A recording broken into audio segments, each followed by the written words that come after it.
இது நம்ம காக்கை கூட்டம். இன்னைக்கு வந்து கருநாள். இன்னைக்கு காப்பு கட்டிலே இருக்கிறேன் நான். இன்னைக்கு வந்து கருநாளுங்களா. கருநாள்னாவே நம்ம வீட்டுல வந்து நான்வெஜ் செய்வாங்க. எல்லார் வீட்லயும் இன்னைக்கு நான்வெஜ். காலைல எந்திரிச்சதும் சூரியனுக்கு வந்து பொங்கல் வச்சு கோழி அறுத்து அதுக்கப்புறம் பூஜை எல்லாம் முடிச்சுட்டு அந்த கோழியை வந்து நம்ம சமைப்போம். எதுக்காகனா நமக்கு நல்லபடியா அறுவடையெல்லாம் நமக்கு முடிஞ்சு நல்லபடியா நமக்கு அந்த சீதோசன நிலையெல்லாம் கொடுத்ததுக்காக சூரியனுக்கு வந்து நன்றி சொல்ற விதமா தான் நம்ம இன்னைக்கு காலையில பொங்கல் வச்சு சூரியனுக்கு ஒரு காவு கொடுக்கற மாதிரி கோழி இருக்கிறது. சரிங்களா? அந்த வேலையெல்லாம் முடிஞ்சிருச்சு. அதுக்கப்புறம் இப்ப மதியம் நாங்க என்ன செய்யலாம் அப்படின்ட்டு இருக்கிறோம் அப்படின்னாக்கா, ஆடு வந்து ஆட்டுக்கறி கேட்டாங்க பிள்ளைங்க. அதனால ஆட்டுக்கறி ஒரு 4 கிலோ எடுத்திருக்கோம்.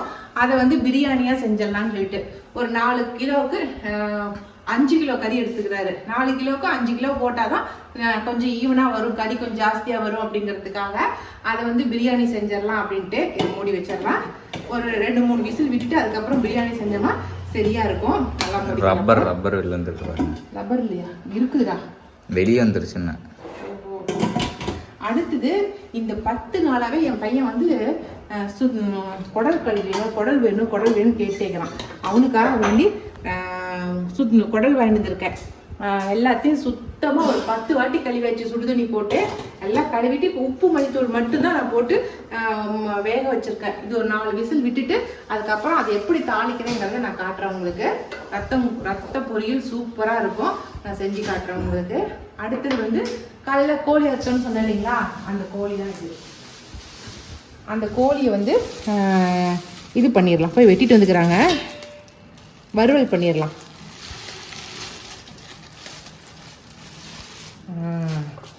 கோழியை வறுவல் பண்ணிட்டு இந்த கழுவுணுல நாட்டுக்கோழிங்கிறதுனால சுத்தமாக கழுவிட்டு செஞ்சிடலாம். இது வந்து சுத்து கொழுப்பு, இது ரெண்டும் சுத்து கொழுப்பு ஒரு பக்கம் வறுத்து வச்சிட வேண்டியதுதான். அவ்வளோதான் இன்னைக்கு வந்து மெனு. அவ்வளோதான். பிரியாணி, ரத்த பொரியல், நாட்டுக்கோழி வறுவல், அதுக்கப்புறம் தயிர் பச்சடி. சுத்து கொழுப்பு இருக்கு, மறந்துட்டேன். 5 ஐட்டம் இன்னைக்கு. ஓகேங்களா? எங்கள் வீட்டில் கருநாள் இப்படி தான் போயிட்டு இருக்கு. உங்கள் வீட்டுங்கள என்னென்ன ஸ்பெஷலாக செஞ்சீங்க அப்படிங்கிறத கட்டாயமாக கமெண்ட்ஸில் சொல்லுங்கள். ஓகேவா? அப்போ எல்லாமே ஒன்றும் செய்ய ஆரம்பிச்சிடலாமா? பிரியாணி ஸ்டார்ட் பண்ணியாச்சு. முதல்ல வந்து பட்டை, லவங்கம், பிரியாணி இலை, இந்த பிரியாணி ஸ்பைசஸ் எல்லாம் போட்டுட்டு பெரிய வெங்காயம் போட்டாச்சு. அது கூட இப்போ என்ன ஸ்பெஷலாக போட்டிருக்கோம் அப்படின்னாக்கா கொழுப்புங்க. சரிங்களா? கொழுப்புங்களை வந்து போட்டு இதிலே வணக்கியிருக்கோம். ஏன்னா ஃபஸ்ட்டே கொழுப்புங்களை போட்டு வணக்கினாதான் பிரியாணிக்கு நல்லா டேஸ்ட்டு கொடுக்குங்கிறதுனால கொழுப்பு போட்டு வணக்கிட்டு இருக்கோம். நீங்கள் பிரியாணி செய்யும்போது கட்டாயமாக கொழுப்பு போட்டு செய்யுங்க, அப்போ தான் நல்லாயிருக்கும் டேஸ்ட்டு. ஓகே, நல்லா ஏலக்காயும் போட்டிருக்காங்க. பட்டை, லவங்கம், ஏலக்காய். நாங்கள் ஜபார் பாய் மெத்தடில் செஞ்சிட்ருக்கோம் பிரியாணியை. எல்லாமே அரிஞ்சு வச்சாச்சு. இப்போ இது ஒன்றா போட்டு தாளிக்க வேண்டியது தான். நல்லாவே கலர் சேஞ்ச் ஆயிடுச்சு. இந்த சமயத்தில் நம்ம வந்து மிளகாய் தூள் போட்டுடலாம். அப்போ தான் வந்து கலர் கொடுக்கும், நல்லா பிரியாணி கலராக இருக்கும்.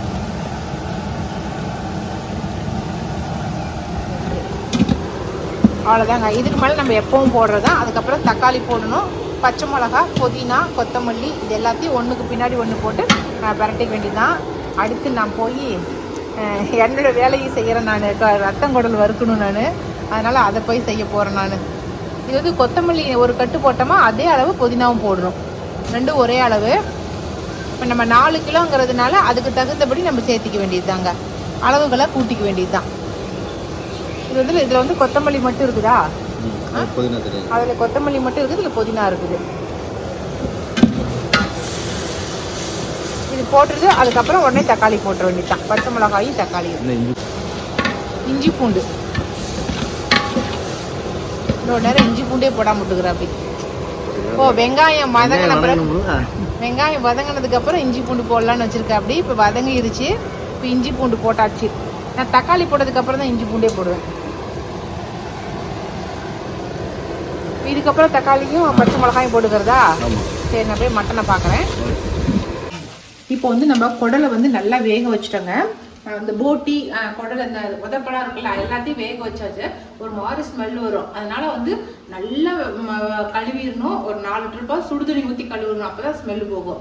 இப்போ எல்லாம் தண்ணி வடிச்சிட்டேன். அந்த தண்ணி நான் யூஸ் பண்ணவே மாட்டேன். நிறைய பேர் அந்த தண்ணி யூஸ் பண்ணுவாங்க, ஆனால் அந்த தண்ணி நான் வடிச்சு விட்டு யூஸ் பண்ண மாட்டேன். அதுக்கப்புறம் எண்ணெய் விட்டு கடுகு கடலைப்பருப்பு போட்டு சின்ன வெங்காயம் பச்சை மிளகா போட்டேன். அதுக்கப்புறம் நம்ம குடலை வந்து போட்டாச்சு. வடிகட்டின குடலை போட்டுட்டு அது கூட வந்து கொஞ்சம் கறி மசாலா, கொத்தமல்லி தூள், அதுக்கப்புறம் மிளகாய் தூள் இது மட்டும் போட்டு பெரட்டி விட்டுட்டேன். நல்லா வதங்கிருச்சு. இப்போ ரத்தத்தை வந்து நம்ம கையில் போட்டு பிணையறதுக்கு கஷ்டமாக இருக்குதுங்கிறீங்க, இது மாதிரி வந்து மத்து இருக்கு இல்லைங்களா, மத்து போட்டு நல்லா மசிச்சு அதை வந்து கட்டி இல்லாமல் இது பண்ணிக்கணும். நம்ம ரத்தத்துலேயுமே முடி இருக்கும், அந்த ஆட்டோட முடி இருக்கும், அதை நம்ம சொல்லி வச்சு முடி இல்லாமல் நம்ம வாங்கணும். அது வாங்கி நல்லா க்ளீன் பண்ணிட்டு இப்போ நம்ம ரத்தத்தை எடுத்து ஊற்றிடலாம். அதில் ஒரு சிலர் ரத்தத்தை வேக வச்சு அப்புறம் கட் பண்ணி போடுவாங்க. நாங்கள் ஆனால் இப்படியே போட்டுக்கிறது. ஓகேங்களா? உப்பு கொஞ்சம் கம்மியாகவே போட்டுக்கங்க. ஏன்னா ரத்தம் உரைய வைக்கிறதுக்கு உப்பு போட்டு தான் உரைய வைப்பாங்க. அப்போ நம்ம பார்த்துட்டு கடைசி உப்பு போட்டுக்கலாம். நான் ஒன்று சொல்ல மறந்துட்டேன். சின்ன வெங்காயம் போட்டு நல்லா வதங்கின பிறகு நம்ம இஞ்சி பூண்டு பேஸ்ட்டு போட்டு அதையும் வதக்கணும். அதுக்கப்புறம் தான் வந்து நம்ம வந்து வேக வச்சிருக்கிற குடலை போடணும். சரிங்களா? அப்படியே விட்டுலாம். கொஞ்ச நேரத்தில் ரத்தம் அப்படியே உருண்டை ஆகி அப்படியே கிரேவி மாதிரி வந்துடும். அதுக்கப்புறம் நம்ம உப்பு நம்ம பார்த்துட்டு போட்டுக்கலாம். நம்ம அவ்வளோதாங்க நம்மளுடைய ரத்த பொரியல். ரொம்ப ஈஸியான ரத்த பொரியல் தான். ஓகேவா? ஆனா கழுவுறது கொஞ்சம் வேலை.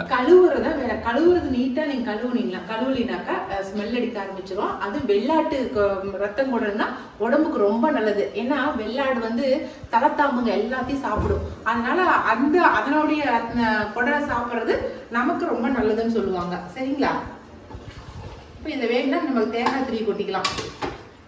இல்லை அப்படியே நம்ம வந்து கொஞ்சம் ஆட்டுக்கறி குழம்பு இருக்கு இல்லைங்களா, அந்த குழம்பு கொஞ்சம் ஊற்றி பரட்டினாலும் நல்லா இருக்கும். அவ்வளோதான். இப்போ இந்த வேலை முடிஞ்சிச்சு. அடுத்தது நம்ம கோழிக்கறி பரட்டி வச்சிடலாம். இல்லை போய் சமையலை முடிச்சுட்டு வரதுக்குள்ள இந்த இடத்துல சமையல் செஞ்சானா அப்படிங்கன்னு அடையாளம் அளவுக்குலாம் பண்ணிவிட்டியே. எடுத்துகிட்டு போயிடலாம், தூக்கிட்டு போயிடலாமா? சவிக்கா சார் சொல்லட்டுமா? பிரியாணி தர பார்க்கலாம். பிரியாணி சூப்பராக ரெடி ஆயிடுச்சு. வெங்காயம் பூண்டு போட்டப்போ நான் பார்த்தது இப்போ கடைசியாக பிரியாணி ஆகி நிற்கிது. சரி, அவனை வர சொல்கிறேன். இப்போ எல்லாமே ரெடி பண்ணிட்டேன். இது வந்து சுத்து கொழுப்புங்க, அதையும் வணக்கி எடுத்துட்டேன். அடுத்ததாக வந்து நம்ம ரத்தம் குடலை தான், அதையும் பரட்டி வச்சாச்சு. அதுக்கப்புறம் நம்ம நாட்டுக்கோழி வறுவல், கடைசியாக வந்து நம்ம பிரியாணி எல்லாமே ரெடி ஆகிடுச்சு. இவ்வளவும் எங்களுக்கே நினச்சிடாதீங்க, எங்களுக்கும் கவுண்டரண்ண வீட்டுக்கும் தான், 2 வீட்டாருக்கு தான் சேர்த்து செஞ்சேன். அதுக்கப்புறம் எங்கள் கொழுந்தனார் வீட்டுக்கும் கொஞ்சம் கொடுத்தோம், எங்கள் தம்பி வீட்டுக்கும் கொடுத்தோம். எல்லார் வீட்டுக்கும் கொடுத்துட்டு தான் நாங்கள் ஷேர் பண்ணிட்டு தான் சாப்பிட்டோம். அதனால தான் இவ்வளோ செஞ்சோம். எல்லா பொண்ணுங்க பசங்க எல்லோரும் ஒன்றா உட்காந்து சாப்பிட்டாங்க.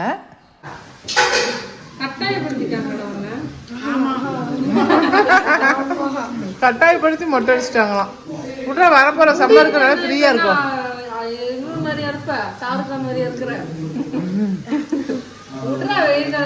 முடி இருந்தா ரொம்ப கஷ்டமா இருக்கும். விட்றா, ஃப்ரீயா இருப்பேன். ஓகே.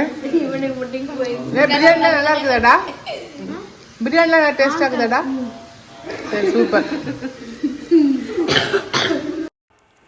அன்னைக்கு சாயந்தரமே நாங்கள் வந்து விஷால் படத்துக்கு தாக்க சினிமாவுக்கு போகலான்னு சொல்லிட்டு போனோம். சேலம் தான் போயிருந்தோம். நம்ம அஜய் தம்பியும் சேலம் அவங்க பாட்டி வீட்டுக்கு வந்திருந்தார். அப்படியே சேலம் எங்கள் கூட சினிமாவுக்கு வந்து ஜாயின் பண்ணிக்கிட்டாரு. நம்ம எஸ்பிஆர் தேட்டருக்கு தான் போயிருந்தோம். ஃபர்ஸ்ட் ஷோக்கு தான் போயிருந்தோம். வருஷா பொண்ணு இருக்கிறதுனால அவளே எங்களை எல்லாத்தையும் கூட்டிகிட்டு போயிட்டா.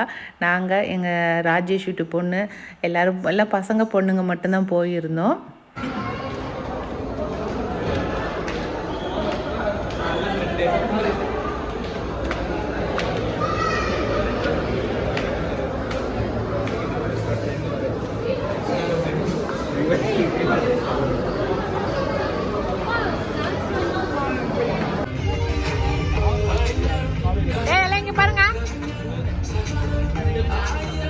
மலர்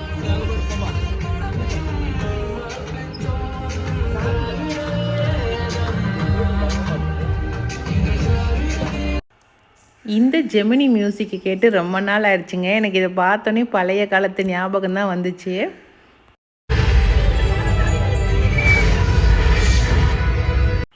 நம்ம சந்தான சாரோடைய நடிப்பு தாங்க செம்ம சூப்பராக இருந்துச்சு. 13 வருஷத்துக்கு முன்னே எடுத்த படமாங்க, இப்போ தான் ரிலீஸ் பண்ணியிருக்காங்க. ரொம்ப சூப்பராக இருந்துச்சு. படம் முழுக்க சிரித்து சிரித்து எங்களுக்கு வயிறே வலி எடுத்துருச்சு. அவ்வளோ சூப்பராக இருந்துச்சு படம்.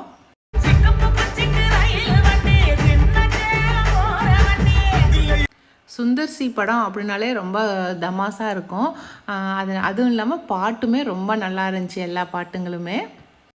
இப்போ வந்து படமெல்லாம் பார்த்து முடிச்சாச்சு. எல்லாருடைய கருத்தும் அதில் சொல்லிடுங்க. என்ன விகாஸ் தம்பி இங்க பாரு, திரும்பி விகாஸ் திரும்ப மாட்டேங்கிறான். திரும்பி தங்கமயிலே சொல்லுங்க, இப்போ எப்படி இருந்துச்சு படம்? நல்லா இருந்தது.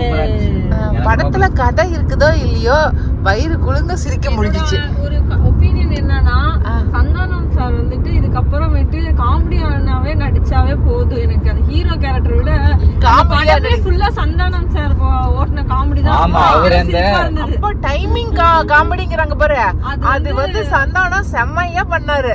ஒவ்வொரு சீன்லயும் அவர் பண்ணனது செம்மையா நாங்க சிரிச்சோம்.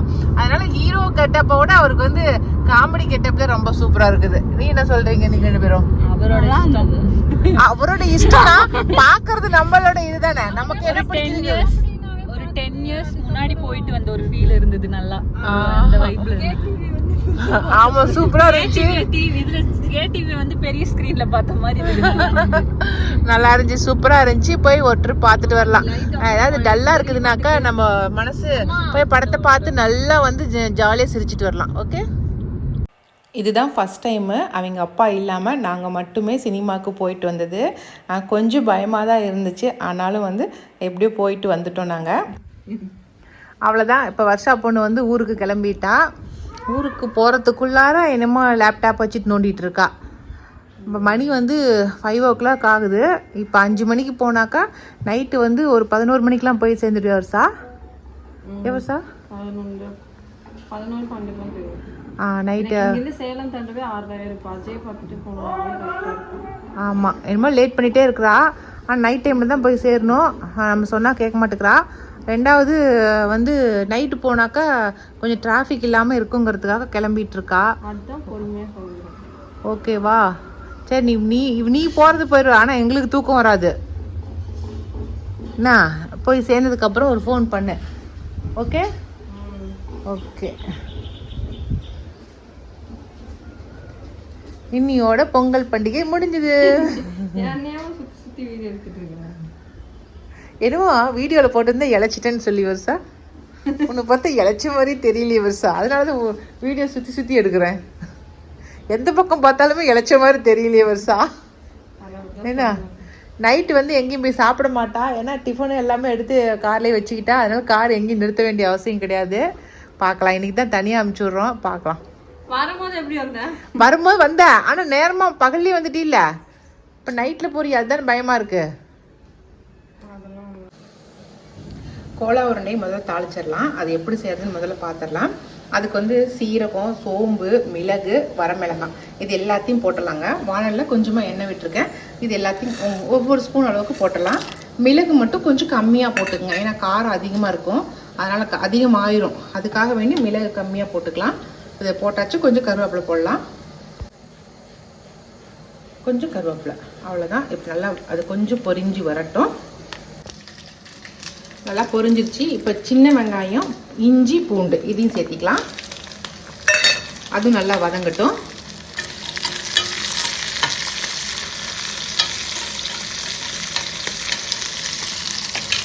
வாழைக்காய் வெந்துருச்சான்னு பார்க்கலாம்.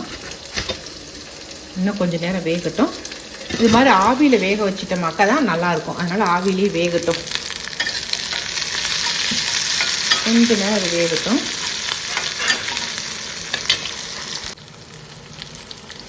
கொஞ்சமாக வர கொத்தமல்லி அதுவும் இது கூட சேர்த்திக்கலாம்.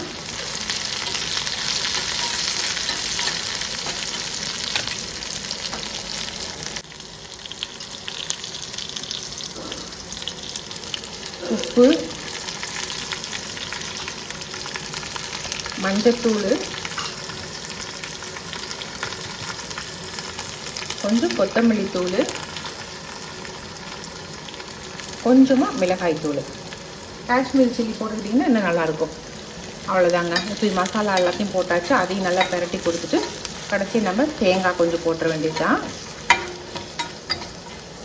போட்டாச்சுங்க. திருகின தேங்காய் வச்சுருக்கேன். இந்த தேங்காயும் இது கூட சேர்த்திக்கலாம். சேர்த்து அதையும் சேர்த்து நல்லா வறுத்துடணும்.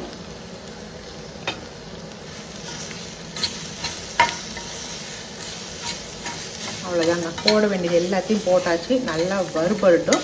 நல்லா வறுபட்டதும் நம்ம மிக்ஸி ஜாரில் போட்டு நல்லா அரைச்சிட வேண்டியது தான். என்ன ஒன்று தண்ணி விடாமல் அரைக்கணும், அவ்வளோதான்.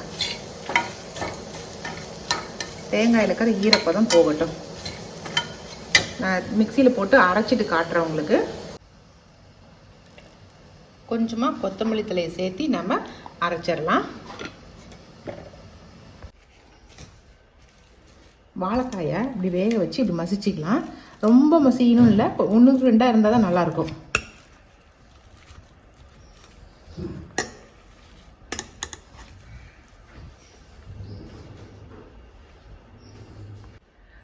அரைச்சது நம்ம தேங்காய் அரைச்சோம் இல்லைங்களா, அந்த மசாலாவை இதில் போட்டுக்கலாம். அதை கொஞ்சம் கொத்தமல்லி தழை போட்டிருக்கேன்.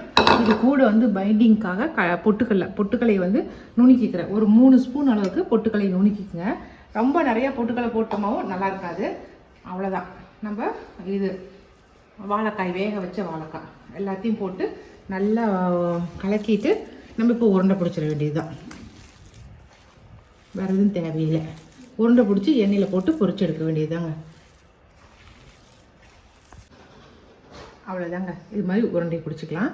உப்பு டேஸ்ட்டு பார்த்துக்குங்க. எனக்கு உப்பு போதுமானதாக இருக்குது, அதனால் நான் போடலை. நீங்கள் உப்பு கம்மியாக இருந்தாக்கா உப்பு கொஞ்சம் சேர்த்திக்கங்க, சரியா? ரொம்ப பெரிய சைஸெல்லாம் போட வேணாம், மீடியமான சைஸு, சும்மா ஒரு கடல உருண்டை சைஸுக்கு உருண்டை போட்டுக்கலாம்.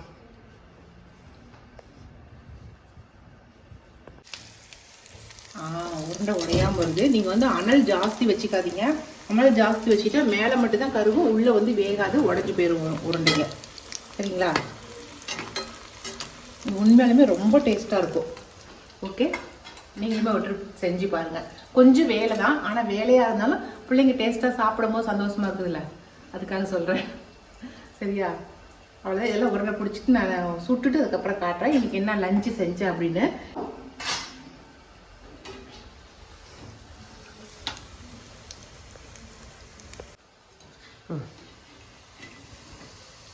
அவ்வளோதாங்க. சூப்பராக பாருங்க, மொறு மொறுன்னு செம்ம சூப்பராக வந்திருக்குது.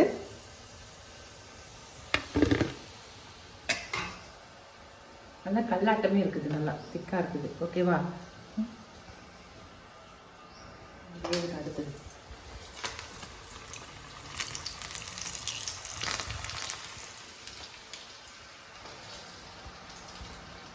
வாங்க, இன்னைக்கு லஞ்ச் என்னன்னு பார்க்கலாம்.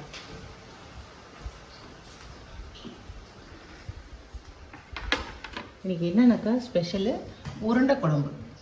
சூப்பராக உருண்டை குழம்பு செஞ்சுருக்கான். அது இது என்னது, முருங்கைக்கீரை போட்டு உருண்டை பிடிச்சி உருண்டை குழம்பு வச்சுருக்கேன். நிச்சயமாக அடுத்த ட்ரிப் இந்த குழம்பு வைக்கும்போது உங்களுக்கு காட்டுறேன், சரிங்களா? அதுக்கப்புறம் கோலா உருண்டை. அதுக்கப்புறம் இன்றைக்கி வந்து பாயாசம் வைக்க போகிறேன். அது எப்படி வைக்கிறேங்கிறத காட்டுறேன் உங்களுக்கு. விகாஸ் தம்பிக்கு சிம்பிளான லஞ்ச் தான். விகாஸ் தம்பிக்கு சனிக்கிழமையெல்லாம் ஸ்கூல் வந்து ஓப்பன் பண்ணிட்டாங்க. அவன் ஸ்கூலுக்கு கிளம்பிட்டான். அவ்வளோதாங்க. இன்றைக்கி இந்த வீடியோ இதோட முடிஞ்சிருச்சு. இந்த வீடியோ பிடிச்சிருந்துச்சுனாக்கா லைக் பண்ணுங்கள். மறக்காமல் எங்கள் காக்கை கூட்டத்துக்கு சப்ஸ்கிரைப் பண்ணிடுங்க. இனி அடுத்த வீடியோவில் சந்திக்கலாம்.